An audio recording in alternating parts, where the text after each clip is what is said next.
Hi, I'm Brenda from brendasharp.com. I'm a master hypnotist, certified clinical hypnotherapist, past life regressionist, medium, channeler. I work with the paranormal.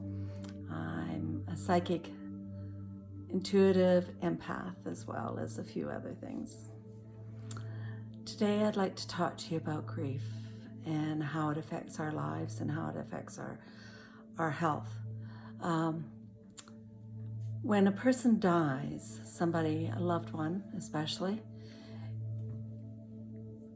if it is a sudden death and we are not able to say our goodbyes to our loved one, that emotion stays with us and can create disease within us. I know you've probably heard lots of stories about, well, he died exactly 10 years to the day to when his wife passed. Isn't that funny? They both died the same month and the same day, whenever. This happens because when we grieve for somebody and we're not able to say our goodbyes, we just want to be with them. It doesn't matter how. And that might not consciously be, well, I want to die so that I can be with them. This is all happening at a subconscious level, especially if we don't grieve for the person who has passed on. Funerals were made for a reason, and it was to say our goodbyes to our loved ones, to cry our eyes out, to get angry, to whatever it is, whatever that emotion that you're hanging on to regarding that person passing on is what needs to be released from the body. And if it's not released ever because the pain is too painful for you, that can create your own death as well as debilitating disease. And also, quite often those diseases are connected with the person that has passed on as well with you. Oh, isn't that odd that he died of the same thing his wife did, or his wife died of the same thing that her husband had? And those dates in which they pass on, there will be numbers in the person who has passed on, the year in which they died, the last two numbers, and also their age. When any of those numbers repeat themselves in your age or date, that's when that emotion will come back up into your life, and it will create that dis-ease within your body. There are some examples. Prime one is President John F. Kennedy and Jacqueline. He died at the age of 46, and she died at the age of 64. See how those sixes and the fours are all matched up? And that is because of her love for that man and wanting to be with him.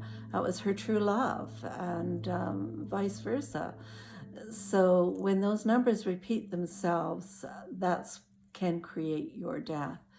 There's other examples. Patrick Swayze, he died at the age of 57. And I remember watching a documentary that year with Barbara Walters and Patrick Swayze. And he came to tears talking about missing somebody. He had said that his dad had passed on and that he died at the age of 57. Now, when Patrick Swayze turned 57, he passed on as well. Farrah Fawcett, those numbers, that had to do with her sister. You can check on this yourself. She did not grieve for her sister, and when those numbers were repeated in her sister's date and age, and when they repeated those numbers within her age and dates, you will find that there are corresponding numbers as well. This is not secret science. This is the truth, and this has to be common knowledge. And if we don't grieve for these people that have passed on, these are the things that can happen. And especially if it's an accidental death or a sudden death or you weren't expecting it for whatever reason, or you weren't able to fly 1,000 miles to get to the hospital to say your goodbyes. You missed them by 10, 15 minutes, those types of things. And when you aren't able to say goodbye, that stays within you. Oh, I just wanted to say something, or whatever the case may be. But it not only affects us, it's the person that has passed on as well, because then they go on to that ghostly plane. And because there's unfinished business with you, not being able to say goodbye, but lots of times there's unfinished business with the person that has passed on, because they weren't able to say goodbye to you and tell you where the key was hidden for the safety deposit box, or whatever the case may be, or I was shot by, this is who it was. So lots of times we can figure out mysteries with that information from the person that is passed on.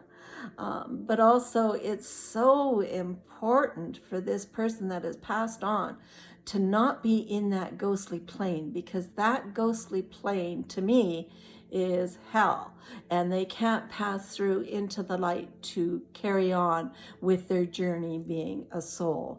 The bodies we leave back behind here, but the soul carries on, and that soul is stuck in that ghostly plane until it is able to complete the business that needs to be completed. And again, this is, I think I said this in another video as well, that the soul is very inventive, the one that is passed on, in order to get their loved one to open up their eyes, because I'm leading you to where you need to go to release this information and to release your feelings and emotions regarding my passing on. And that's how a lot of clients come to me, because when I do a history and I mark down the dates in which their loved ones have died and their ages, and when I see in my client that it's the year in which it is corresponding with the year in which their loved one had passed, but also the age in which they were when their loved one passes on, has also come back up. Usually 10, 20, 30, 40 years, that type of thing happens. And for whatever reason, they haven't come to me for that reason. They've come to me for something else. But when I see that, that's when I know that, oh, okay, this person has to go in and speak to this loved one, because there's unfinished business there. And I've never yet had a thing, well, I've got nothing to say. Have you got anything to say? No, I don't have anything to say. That never happens. There's always something. And it can be as simple as, I love you. I see your grandchildren. I'm so proud of you for completing whatever it was that you needed to complete. I just need a hug. It can be the most minute little thing, or it can also be information as to how they passed. Was there a problem? What was it about that disease that created their dying? And as I said, we create our own journey, whether it be to be a successful one, or whether it's to be for us to pass on. And this is all done at a subconscious level, not a conscious level within our minds, all subconsciously. I want to escape because I know I'm not going to be able to survive, because I don't have the finances, or I'm too sick to carry on, and I'm a burden to somebody. So we never know what that person is thinking. And that person can create their own death if they so choose, and if they're not careful in what they're saying to themselves at that subconscious level, because our soul will take us exactly to where we want to be. So think positive thoughts always, and I hope you connect with your loved ones, because if you don't, it can create dis-ease within your body and a whole lot of turmoil as well. It's very easy, it's very simple, and it's so healing, and it's like a huge, huge weight has been lifted off your shoulders when those loved ones pass through the light, because that's something else that we do. We help them pass through that light, and it's an amazing emotional experience. It's beautiful.